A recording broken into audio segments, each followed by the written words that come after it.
వచ్చినటువంటి సందర్భంలో వర్షం వచ్చినప్పుడు ఇప్పుడు నీళ్ళు అయిపోయాక వచ్చి చూడమంటున్నారు. ఆ రోజున ఎందుకు చూడలా?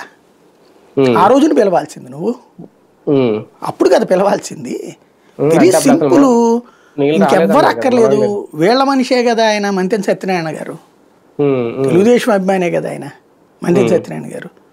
మరి ఆయనే కదా చూపెట్టింది వాళ్ళ ఆఫీస్ మునిగిందప్పుడు వాళ్ళ ఇది.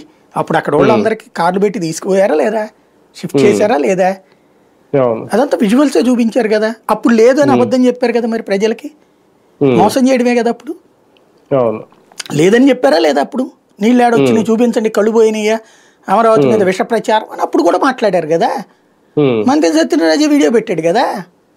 తర్వాత మిగతా లోపల ఏరియాలో కూడా నీళ్లు రాబట్టినే కదా అవన్నీ మళ్ళీ కంపలు అవన్నీ దుంచుకోవాల్సి వచ్చింది. నీళ్ళేమీ రాలేదు, మరి ఎందుకు అక్కడికి నీళ్ళు వెళ్ళినాయి? జగన్ వచ్చి తీసుకొచ్చి పోసాడే ఏంది అక్కడ? వీళ్ళు చెప్పే బిల్డింగుల్లో నీళ్లు నిలబడ్డాయి అని చెప్పి ఐఐటి వాళ్ళందరినీ పిలిపించింది.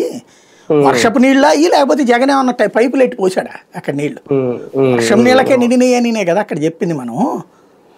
అలాగే కొండవీటి మొన్న లేదు, ఎక్కడ నీళ్లు లేదు, మరి ఎందుకు నువ్వు గండ్లు కొట్టావు? నీళ్ళు ఎందుకు అవతలకు పంపించావు? అక్కడ నీళ్లు లేకపోతే అప్పుడు బుడమేరులో కూడా నీళ్లు లేనట్టే. బుడమేరుకి గండి కొట్టాల్సి వచ్చింది కదా, నువ్వే కదా దగ్గర చేసింది. ఆ రోజున రోడ్లకు గండి కొట్టి ఆయన 10వ రోజున నారాయణ గారు తిరిగితే అప్పుడు ఆ నీళ్లు పోయినాయి. ఏది